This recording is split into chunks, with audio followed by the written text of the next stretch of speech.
L'honorable Aïssata Touré pour 5 minutes. Elle peut rester sur place. Ou bien elle vient au pupitre. Je ne sais pas.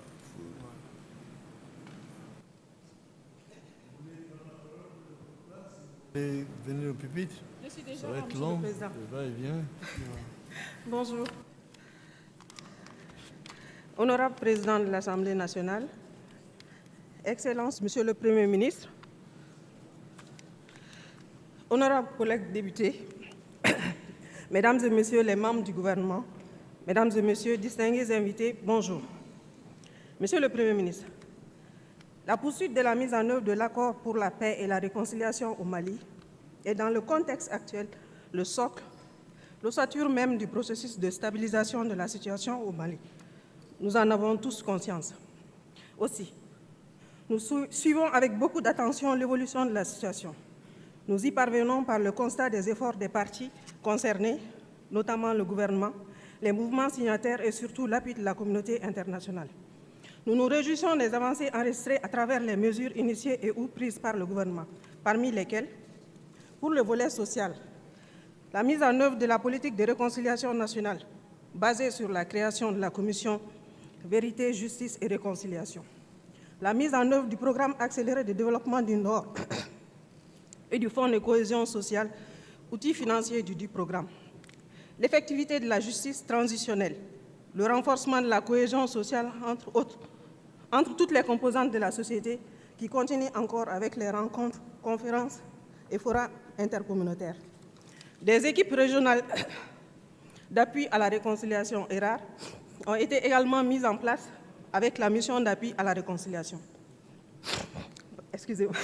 D'un point de vue politique et institutionnel, l'opérationnalisation des nouvelles régions de Taodéni et de Ménaka et toutes les mesures y afférentes, la mise en place des autorités intérimaires avec la promulgation de la loi numéro 2016-013 du 10 mai 2016, instituant les autorités intérimaires suite à la modification du Code des collectivités territoriales et l'adoption de ces textes d'application.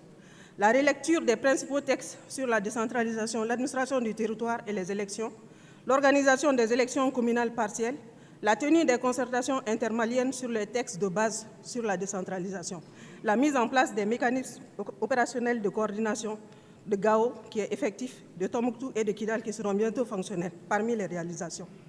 Nous saluons également la tenue régulière des réunions du comité de suivi de l'accord, comité de suivi qui a déjà enregistré 23 sessions, qui permettent de faire le point de la mise en œuvre et de situer les niveaux de blocage avec l'ensemble des acteurs et des partenaires techniques et financiers.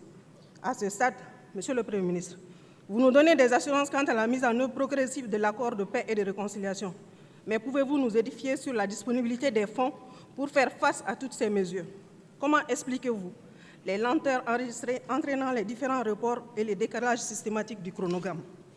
Monsieur le Premier ministre, justement en matière de coopération internationale, soutien essentiel du processus, son renforcement est nécessaire et doit se faire par une diplomatie agressive au sens positif.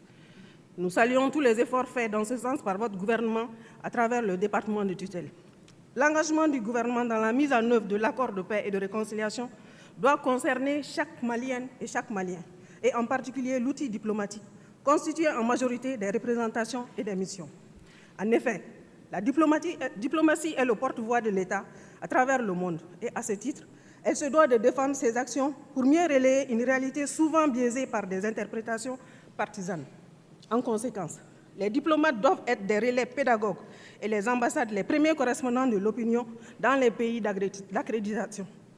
Ils doivent occuper l'espace médiatique en vue de minimiser les charges des propagandes et de la désinformation portées contre le pays, et précisément dans la mise en œuvre de l'accord de paix et de réconciliation ou toute autre question sensible. Monsieur le Premier ministre, la diaspora a également besoin de bonnes informations. Dans le contexte de crise migratoire qui mine aussi bien les pays d'accueil que les pays de départ, nos ressortissants ont besoin de la protection des autorités, de les sentir à leur côté en cas de souci et surtout d'un bon encadrement par la sensibilisation. Nos compatriotes qui sont partis à la recherche d'une meilleure qualité de vie se retrouvent souvent coupés de toute information officielle, ignorant les mesures et initiatives bénéfiques pour eux. C'est l'occasion ici de féliciter le président de la République pour la mise à disposition de la Maison des Maliens de l'extérieur et aussi de saluer votre gouvernement pour toutes les initiatives prises à l'endroit de cette diaspora qui se trouve être un puissant levier économique pour le pays. Monsieur le Premier ministre, avant de terminer cette intervention, nous vous recommandons de prévoir des séances d'information ciblées des députés quant à la poursuite de la mise en œuvre de l'accord de paix et de réconciliation. Les conférences de presse ne sont pas des canaux d'information appropriés pour les élus nationaux que nous sommes. Ceci dit, nous vous encourageons, vous et votre gouvernement, à poursuivre le travail de titan que vous avez entrepris pour que, comme vous l'avez si bien dit vous-même, votre volonté de travail puisse faire reculer les limites du possible. Je vous remercie.